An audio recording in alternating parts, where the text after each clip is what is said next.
Nora Fatehi ने drug syndicate मामले पर तोड़ी चुप्पी, ट्रोलर्स को दिया करारा जवाब।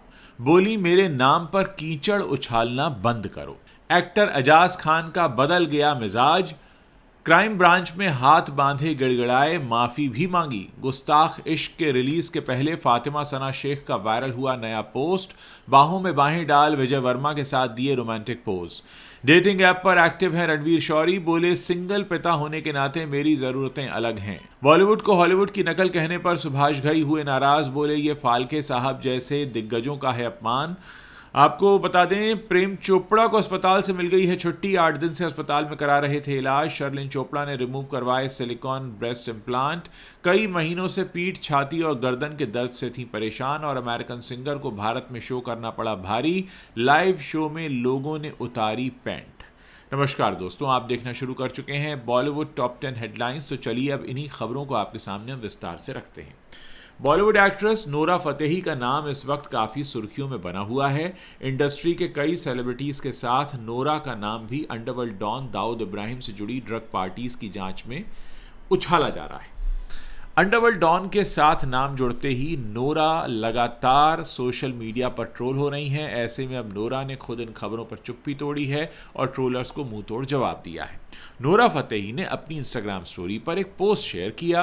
उन्होंने लिखा, मैं पार्टीज में नहीं जाती, मैं लगातार काम कर रही हूँ, मेरी कोई पर्सनल लाइफ है ही नहीं, मैं खुद को ऐसे लोगों से नहीं जोड़ती। अगर मैं छुट्टी लेती हूँ तो अपने दुबई वाले घर या फिर करीबी लोगों के साथ वक्त बिताना पसंद करती हूँ। नोरा ने अपने इस नोट में आगे लिखा, मुझे लग रहा है कि मेरा नाम आसान टारगेट है, लेकिन मैं अब सब फिर से नहीं होने दूंगी। लोगों ने मुझे बर्बाद करने की कोशिश की, झूठ बोले, लेकिन कुछ काम नहीं आया। जब लोग मेरे नाम पर कीचड़ उछाल रहे थे मैं चुप रही, लेकिन अब मेरे फोटोज़ और नाम को ऐसे मामलों से दूर रखिए जिनसे मेरा कोई लेना देना नहीं है, वरना ये बहुत महंगा पड़ सकता है। गैंगस्टर सलमान लाला की मौत पर कथित तौर पर एक भड़काऊ बयान देने वाले एक्टर अजाज खान ने कानूनी शिकंजा कस जाने के बाद इंदौर क्राइम ब्रांच से माफी मांगते हुए एक वीडियो डाल दिया है और अपनी गलती भी मान ली है। आरोप है कि एजाज खान ने इंस्टाग्राम पर एक वीडियो अपलोड करके दो समुदायों के बीच नफरत और वैमनस्य फैलाने की कोशिश की थी।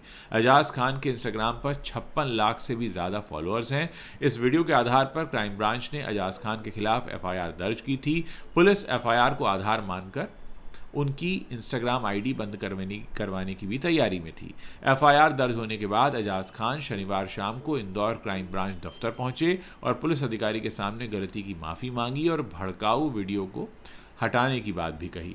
एडिशनल डीसीपी राजेश दंडोतिया ने पूछताछ के दौरान एजाज खान को खूब फटकार लगाई। इस दौरान वो हाथ बांधे पुलिस के आगे खड़े रहे। इसके बाद पुलिस ने एजाज के बयान दर्ज करने के साथ ही साथ उनका मोबाइल फ़ोन भी जब्त कर लिया। फातिमा सना शेख और विजय वर्मा इन दिनों अपनी फिल्म गुस्ताख इश्क को लेकर काफ़ी सुर्खियों में हैं। फिल्म रिलीज के पहले स्टार कास्ट का एक नया पोस्ट है जो सोशल मीडिया पर वायरल हो रहा है। फातिमा सना शेख ने अपनी फिल्म गुस्ताख इश्क के रिलीज से पहले एक नया पोस्ट भी शेयर किया है। इन लेटेस्ट तस्वीरों में एक्ट्रेस फातिमा जो है वो विजय वर्मा के साथ अलग अलग तरह के पोज देती दिखाई दे रही हैं। अपने को स्टार की बाहों में बाहें डाले फातिमा ने रोमांटिक पोज दिए हैं। सोशल मीडिया पर ये पोस्ट तेजी से वायरल है और फैंस इस जोड़ी पर जमकर प्यार बरसा रहे हैं। दोनों की ऑफ स्क्रीन केमिस्ट्री भी फैंस को बहुत पसंद आ रही है। पोस्ट शेयर करने के महज कुछ ही घंटों में ये वायरल भी हो गई। बात करें गुस्ताख इश्क की तो ये फिल्म 28 नवंबर को थिएटर्स में रिलीज होगी। फातिमा सना शेख और विजय वर्मा के साथ इस फिल्म में नसरुद्दीन शाह, विभू पुरी, शारिब हाशमी ये सब के सब मुख्य भूमिका में दिखाई देंगे। रणवीर शौरी जो घोसला का घोसला, मिथ्या और भेजा फ्राई जैसी फिल्मों में दिखाई दिए हैं, हाल ही में उन्होंने अपनी पर्सनल लाइफ, डेटिंग और बेटे की परवरिश को लेकर खुलकर बात की। आपको बता दें कि रणवीर और कोंकणा सेन शर्मा ने कुछ साल डेट करने के बाद 2010 में शादी की थी। दोनों 2015 में अलग हो गए और 2020 में उनका तलाक हो गया।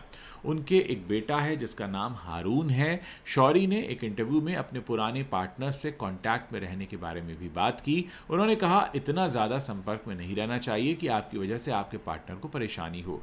मैं इस बात के बिल्कुल खिलाफ हूँ। हाँ, अगर कभी आपका एक्स रास्ते में मिल जाए तो आप उसे हाय तो बोलेंगे ही, इसमें कोई बुराई नहीं है, लेकिन मेरा मानना है कि ऐसा नहीं होना चाहिए कि आपका एक्स आज भी आपकी फैमिली का हिस्सा बना रहे। शौरी ने अपनी डेटिंग लाइफ पर भी बात की और बताया कि वो डेटिंग ऐप्स का इस्तेमाल करते हैं। हर व्यक्ति की पसंद और ज़रूरतें अलग होती हैं, इसीलिए अपेक्षाएं भी हर किसी के लिए अलग होती हैं। उन्होंने आगे कहा, मेरे लिए एक तलाकशुदा सिंगल पिता होने के नाते मैच की ज़रूरतें बिल्कुल अलग होंगी, जो कि किसी 30 साल के इंसान की ज़रूरतों से काफ़ी अलग होती हैं। अब बात करेंगे विवेक ओबरॉय की। विवेक ओबरॉय ने हाल ही में एक इंटरव्यू दिया है और इस इंटरव्यू में उन्होंने अपने करियर के शुरुआती दिनों का एक भयानक किस्सा शेयर किया है। साल 2002 की बात है, वो फिल्म रोड की शूटिंग कर रहे थे और इस दौरान राजस्थान में उनके साथ एक हादसा हुआ जो कि जानलेवा साबित हो सकता था।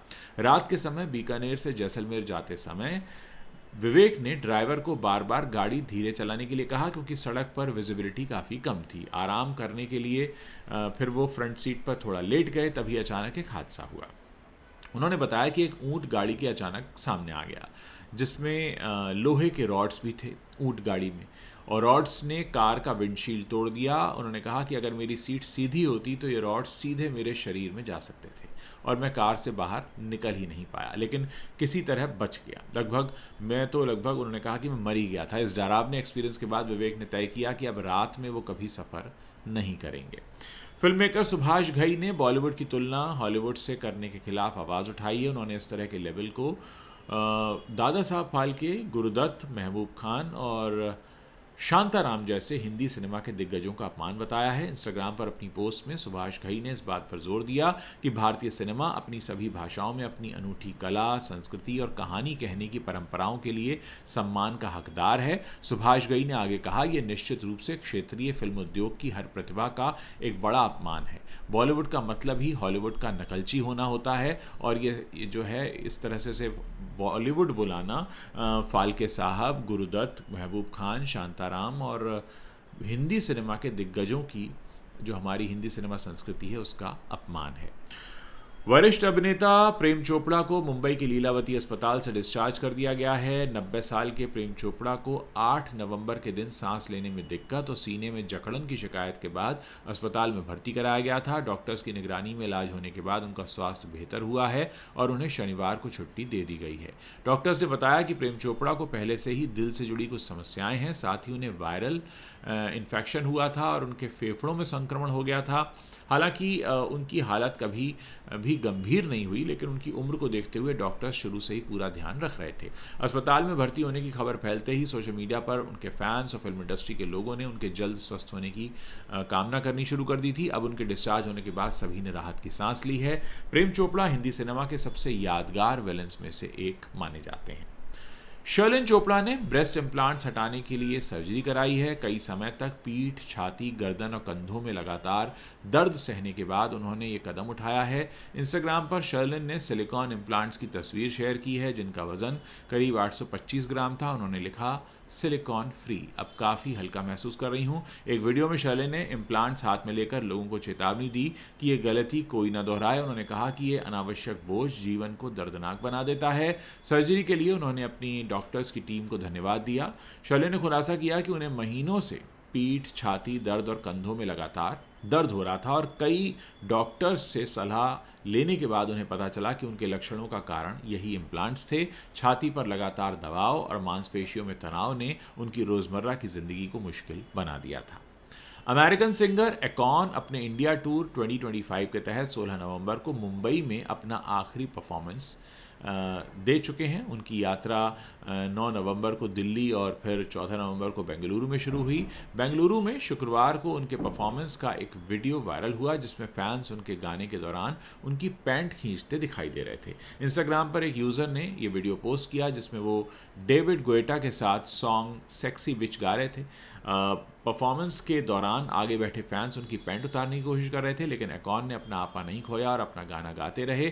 वीडियो के सोशल मीडिया पर वायरल होते ही नेटिजन्स ने अपना गुस्सा जाहिर किया और इसकी निंदा की और इसे एक तरह का टॉर्चर तक करार दिया। एक यूज़र ने लिखा, ये दुखद है। एक अन्य यूज़र ने लिखा, ये क्या है भाई, ये बिल्कुल गलत है। अब सोचिए, एक विदेशी सिंगर आया है आपके देश में परफॉर्म करने और आप उसकी स्टेज पर पैंट खींच रहे हैं। ये है हमारा देश भारत। दोस्तों, अगर आपको वीडियो पसंद आया है तो उसे अपने दोस्तों के साथ शेयर कीजिएगा। अगर आप चैनल पर नए हैं तो आप हमारे चैनल को सब्सक्राइब कर सकते हैं ताकि जब भी हम कोई नया वीडियो पोस्ट करें उसकी जानकारी आप तक तुरंत पहुंच सके।